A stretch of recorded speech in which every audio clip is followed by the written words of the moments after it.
Co-presented by Vimal. बोलो जुबान केसरी.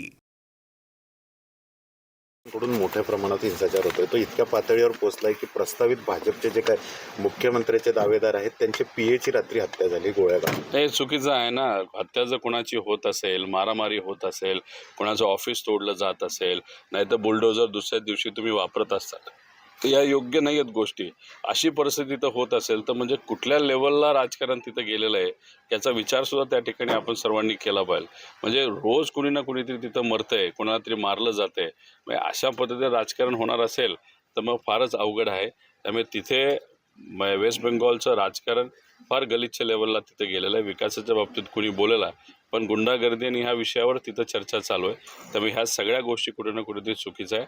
कायदा व सुव्यवस्था ही पार्टी असो नाही तर ती पार्टी असो, कुणी हातात घेणं हे अयोग्य आहे. साई रिसॉर्ट प्रकरण जे आहे अनिल परबाचं, त्याच्यामध्ये त्यांची निर्दोष मुक्तता झाली. कुठलं साई रिसॉर्ट प्रकरण दापोली कोणाचं झालं? अनिल परबांचं निर्दोष मुक्तता झाली. मग सुरुवातीला इलेक्शनच्या नावाखाली, नाहीतर जेव्हा पक्ष फोडला जात होता, कुठेतरी अनिल परब साहेबांना अडचणीत आणून, कारण ते तसे हुशार आमदार आहेत, वकील आहेत, आणि मग त्यांना या प्रकरणामध्ये अडकून ठेवणं, 6-6 दिवस 10-10 दिवस फक्त ईडीच्या निमित्ताने त्या ठिकाणी बोलवणं, मग कुठं ना कुठंतरी त्यांचा जो इतर आमदारांशी संवाद होता हा कमी होऊन मग फोडाफोडीला थोडंसं मदत व्हावी या अनुषंगाने त्यांच्यावर तिथं कारवाई केली होती. आणि त्यांच्यात आता निर्दोष मुक्तता झाली असेल तर मग भाजप काय पद्धतीने राजकारण करतं, कशा पद्धतीने आव आणतं, ईडीचा आणि CBIचा वापर करतं, आता सहजपणे त्या ठिकाणी सिद्ध झालं. ते माझ्या केसमध्ये पण सिद्ध झालं आणि अनिल परब साहेबांच्या केसमध्ये सुद्धा सिद्ध झालं. त्यामुळे जे लोक घाबरून, भीतीपोटी, ईडीला घाबरून जे भाजपमध्ये गेलेले आहेत त्यांना मला विनंती करायची, महाराष्ट्राची परिस्थिती अतिशय हालाख्याची होत चाललेली आहे.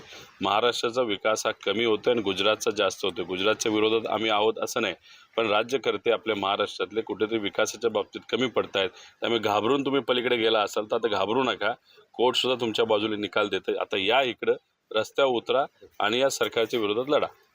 जय पवारांचाच जनता दरबार आहे, कसं पाहतो? चांगली गोष्ट आहे. जी काय कामं आहेत ती झाली पाहिजे, ते त्यांच्या परीने प्रयत्न करतील. युगेंद्र त्यांच्या परीने त्या ठिकाणी प्रयत्न करतायत. त्यामुळे तिथं दादा नसल्यामुळे लोकांची कामं जी रखडलेली आहेत त्याला जर गती द्यायची असेल तर एक व्यक्ती काम करून चालणार नाही, अनेक लोकांना काम करावं लागेल. कारण दादांची क्षमता ही 5 ते 10 लोकांपेक्षा जास्त होती. त्यामुळे दादांच्या लेवलचं काम करायला एका दुःखाचं काम नाही, अनेक लोकांना तिथं उतरावं लागेल. सुप्रियाताई लक्ष देऊन आहेतच. आता आमदार ज्या झाल्यात त्या म्हणजे सुनित्रा काकी, त्या लक्ष देऊन आहेत. जय आहे, युगेंद्र आहे, पार्थ आहे. परिवार म्हणून उद्या जाऊन बारामतीकरांना जर सेवा द्यायची असेल दादा नसल्यामुळे पश्चात, तिथं उद्या जाऊन मला सुद्धा तिथं जाऊन लोकांची सेवा ही द्यावी लागेल. मग कुठंतरी तरीसुद्धा दादांच्या लेवलपर्यंत आम्ही सगळे एकत्रित पोचू शकणार नाही. असे तिथं एक मोठी पोकळी ही दादा नसल्यामुळे निर्माण झालेली आहे. म्हणजे यापुढे पवार विरुद्ध पवार होणारच नाही असं समजायचं.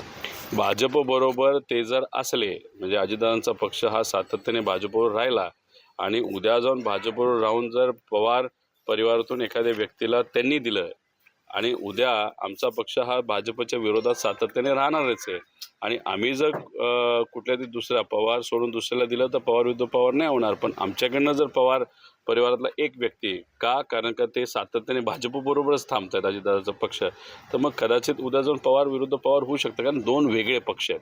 आपण भूमिका घेत असताना आता पार्टी म्हणून कधी मवाळ भूमिका घेऊन चालणार नाही. आपल्याला घेताना आक्रमक भूमिका, लोकांच्या हिताची भूमिका, रस्त्यावर संघर्षाची भूमिका, अशाच पद्धतीने आपण जर काम केलं तरच कुठंतरी लोकांचा विश्वास हा आपल्यावर बसू शकतो. 6 महिला आणि मुली गायब होत आहेत.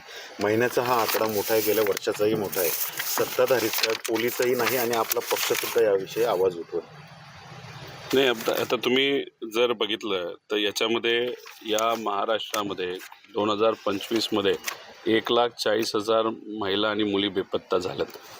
त्यातल्या काही सापडल्या, पण 30,000 ते 35,000 महिला मुली अजूनपर्यंत सापडलेल्या नाहीत. त्यामुळे बुलढाण्यामध्ये सुद्धा या केसेस मोठ्या प्रमाणात आहेत आणि प्रत्येक जिल्ह्यांमध्ये आहेत.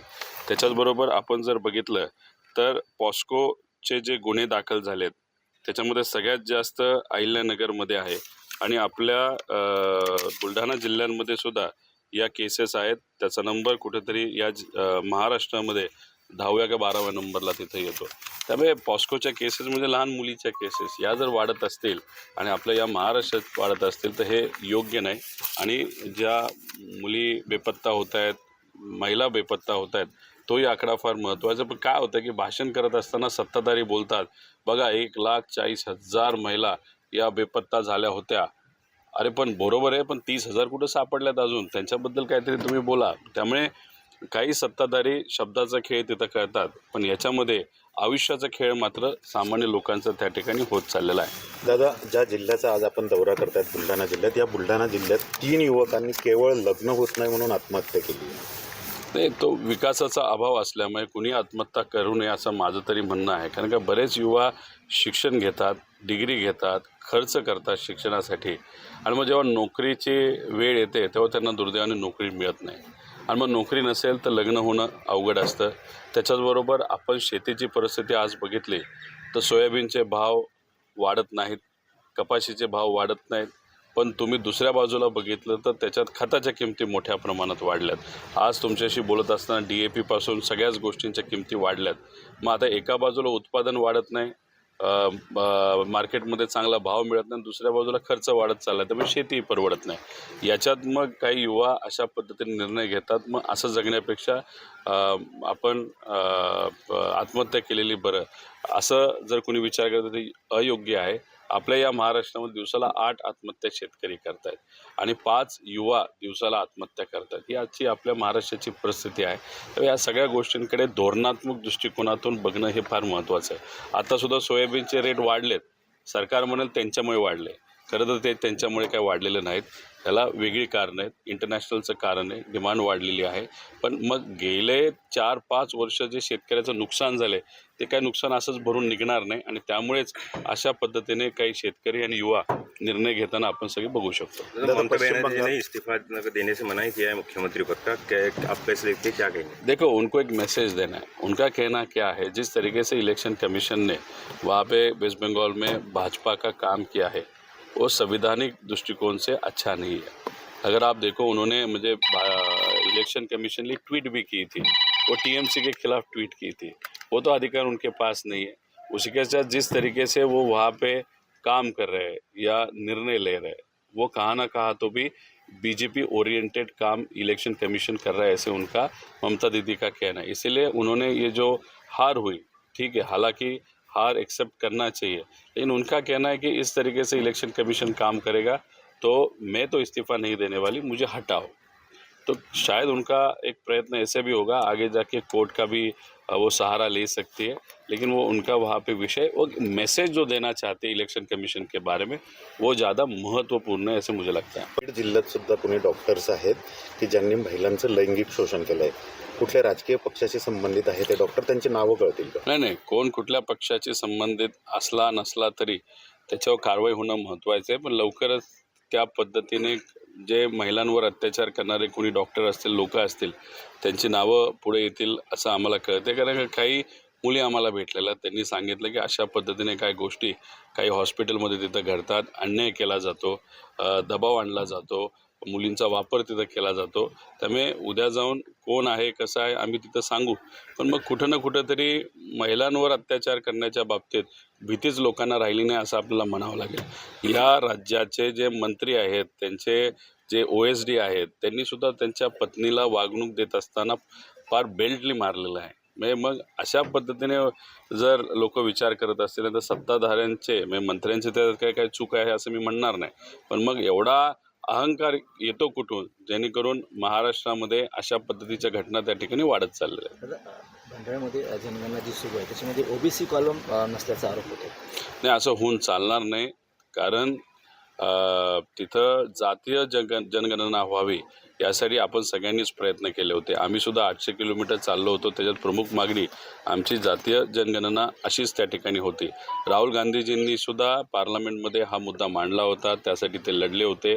सुप्रियाताई असतील, अमोलजी कोल्हे असतील, या सगळ्यांनी तो मुद्दा तिथं मांडल्यानंतर मग ही जनगणना तिथं सुरू झाली. आणि त्याच्यातच जर कॉलमच नसेल मग हे हास्यास्पद आणि हे अतिशय चुकीचं आहे. त्यामुळे जर काय चूक झाली असेल लवकरात लवकर कलेक्टरांनी त्या ठिकाणी ती चूक सोडवावी. रोहित पवार हे अजित पवारांची जागा घेऊ पाहत आहे, प्रसिद्धी देत आहे असं संजय गायकवाड म्हणतात. फिरगिरी करत महाराष्ट्रभर फिरत आहे असा त्यांनी आरोप केलेला आहे. कोण म्हणलं? संजय गायकवाड. आणि काय आहे की तुम्ही प्रश्न करत असताना अशा लोकांचे प्रश्न मला विचारा की ज्याच्याबद्दल आम्हाला बोलायला पण बरं वाटेल. आता आपण जिजाऊंच्या भूमीमध्ये आहोत. जिजाऊंच्या भूमीमध्ये असताना तिथं जर महिलांबद्दल बोलताना जर एखाद्या व्यक्तीला तारतम्य नसेल तर मग या भूमीचा अपमान आहे असं मला वाटतं. आणि या भूमीतून, या मोठ्या शहरातून ते जर आमदार असतील आणि भूमी इतकी पवित्र आहे, म्हणजे संतांची भूमी, महामानवांची भूमी, मोठ्या पत्रकारांची भूमी, विचारवंतांची भूमी, आणि याच्यात महिलांबद्दल वापरलेले उच्चार, शब्द हे कोणाला तरी पटणार आहेत का हे तुम्ही विचारा. त्याच्याचबरोबर तुम्ही बोलत असताना महाराजांबद्दल बोलता आणि बोलता बोलता तुम्ही महाराजांचा पण अपमान करता, ही त्यांची लायकी आहे. त्यामुळे अशा लायकींच्या लोकांबद्दल आपण बोलून न तुमचा, न ऐकणाऱ्यांचा, न माझा त्याच्यामध्ये वेळ गेला पाहिजे असं मला वाटतं. जैसा संजय राउत ने कहा है कि मुख्यमंत्री फडणवीस जब से बने हैं और वो गृह मंत्री भी है तब से लॉ एंड ऑर्डर बिगड़ चुकी है, उन्होंने नैतिकता स्वीकारते हुए इस्तीफा देना चाहिए. क्या लगता है आपको? देखो, अगर आंकड़ेवारी आप देखेंगे तो आंकड़ेवारी यही कहती कि 2014 के बाद महाराष्ट्र में लॉ एंड ऑर्डर की सिचुएशन बहुत ख़राब हुई है. उसी के साथ जातिवाद, धर्मवाद बहुत हाई लेवल पे वहाँ पे बढ़ा है. अगर ओवरऑल 10 साल की अपनी ग्रोथ देखो, मुझे इंडस्ट्रियल ग्रोथ देखो या जीडीपी देखो, उसी के साथ पर कैपिटा इनकम देखो लोगों का, तो जिस तरीके से गुजरात का बढ़ा है, जिस तरीके के तमिलनाडु का बढ़ा है, तेलंगाना या आंध्रा का बढ़ा है, उस तरीके से महाराष्ट्र का नहीं बढ़ा. उसी के साथ अगर आप सिचुएशन देखो, महिलाओं के ऊपर अत्याचार वो अनफॉर्चुनेटली वहाँ पे बढ़ते जा रहे हैं. करप्शन के केसेस वहाँ पे बढ़ते जा रहे हैं. तो कहाँ ना कहाँ तो भी कुछ तो गलत महाराष्ट्र में हो रहा है. कायदा व सुव्यवस्था, अगर आप देखो महाराष्ट्र में कहाँ पे भी घूमने के लिए महिलाओं को डर नहीं लगता था, लेकिन आज 7 के बाहर जाने के लिए उनको डर लग रहा है, बच्चियों को डर लग रहा है. तो ये सब इंसिडेंट्स डेफिनेटली लास्ट 10 साल में, 12 साल में वहाँ पे बड़े हैं. इसके पीछे कौन जिम्मेदार है वो देखना पड़ेगा. सर, नेमका आजचा दौरा हा कशासाठी आहे, काय प्रयोजन? आणि आजचा जो दौरा आहे बुलढाणा जिल्ह्याचा, तो तसा पूर्वनियोजित आहे. संध्याकाळी एका आध्यात्मिक कार्यक्रमाला तिथं जायचं होतं आणि मग बुलढाण्याला जेव्हा आपण येतो तेव्हा मा जिजाऊंचं दर्शन आपण तिथं घेतो. त्याच्यावर श्री गजानन महाराजांचं पण दर्शन हे अनेक वर्षांपासून मी घेत आलेलो आहे. त्याच्याचबरोबर मग काही कार्यकर्ते, पदाधिकारी शिंगणे साहेबांना भेटत आणि मग संध्याकाळच्या आध्यात्मिक कार्यक्रमाला मी तिथं जाणार आहे. राज्यातली जी कायदा आणि सुव्यवस्थेची परिस्थिती आहे, महिलांवर दररोज सातत्याने अत्याचार होत आहेत. तुम्ही अकोल्यालाही भेट देणार आहे. हे पातूर तालुक्यामध्ये मी आत्ताच चाललेलो आहे. आमचे सगळे पदाधिकारी तिथं जाणार आहेत व तिथं असणारे आमदार जे उद्धव ठाकरे साहेबांच्या पक्षात ते सुद्धा तिथे येत आहेत.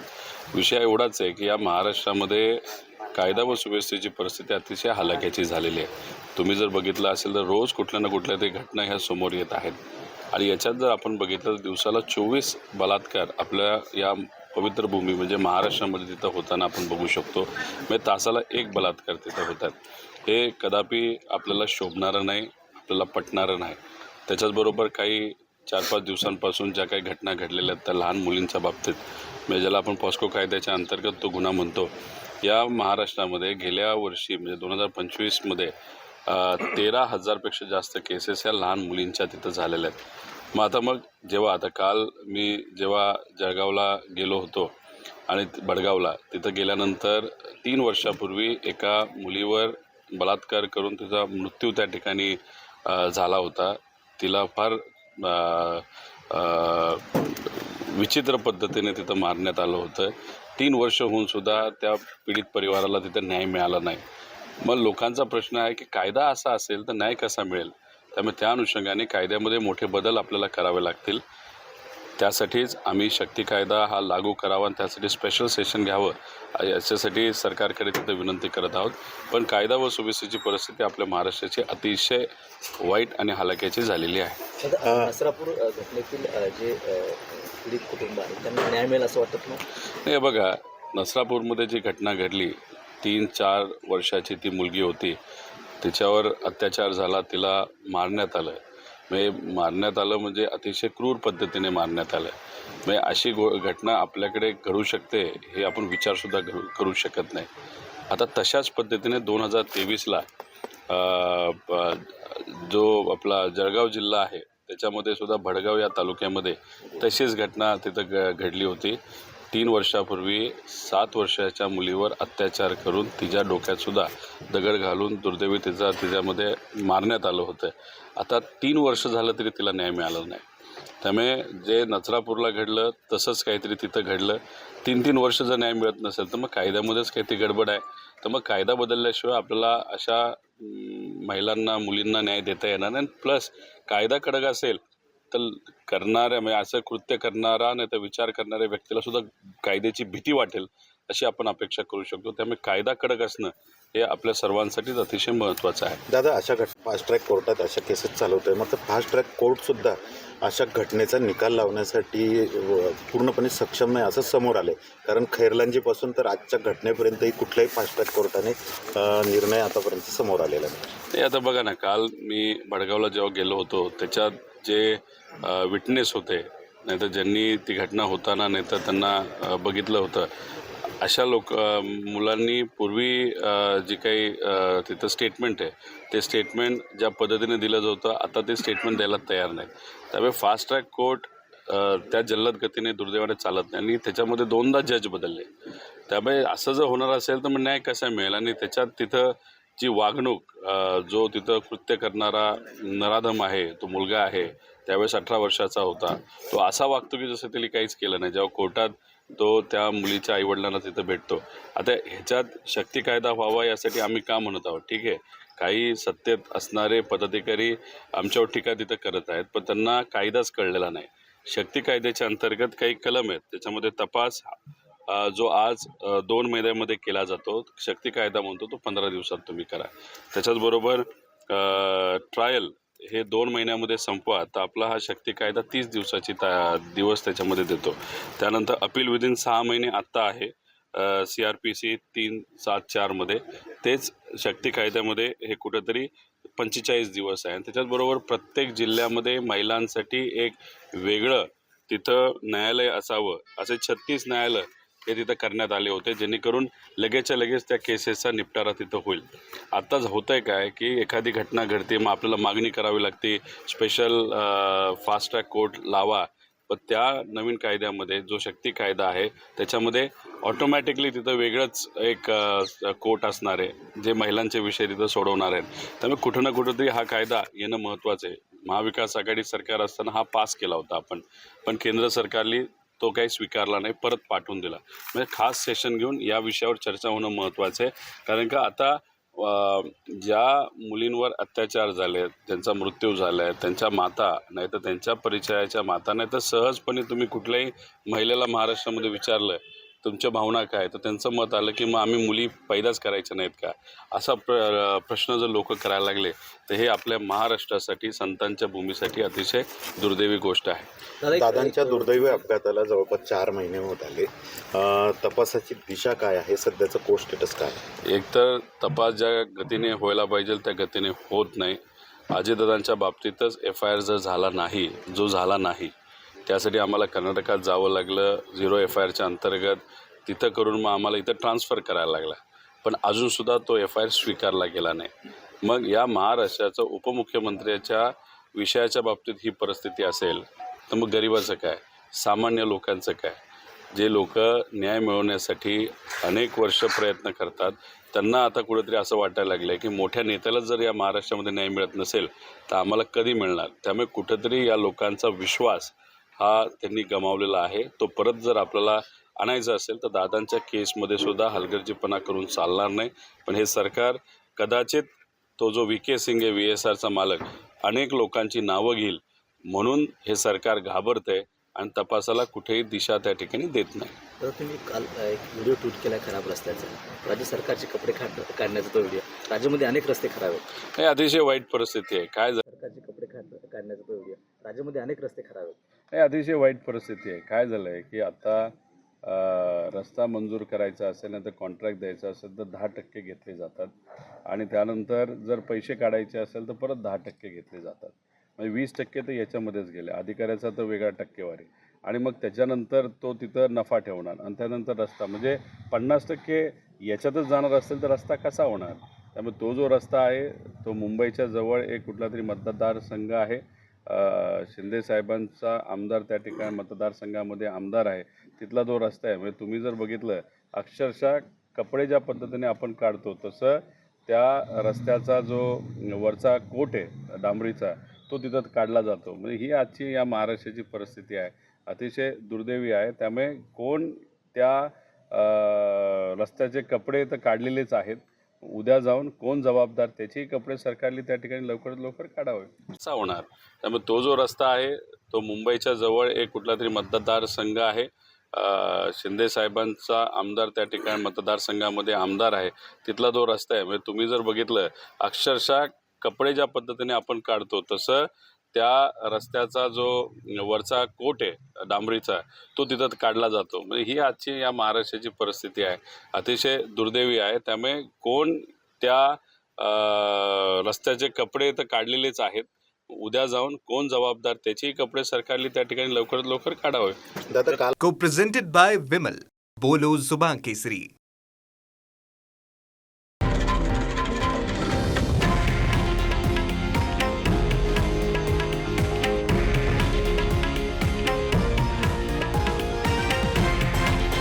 हे आहे देशातील नंबर 1 न्यूज नेटवर्क आणि आपण पाहत आहात TV9 मराठी, एकमेव.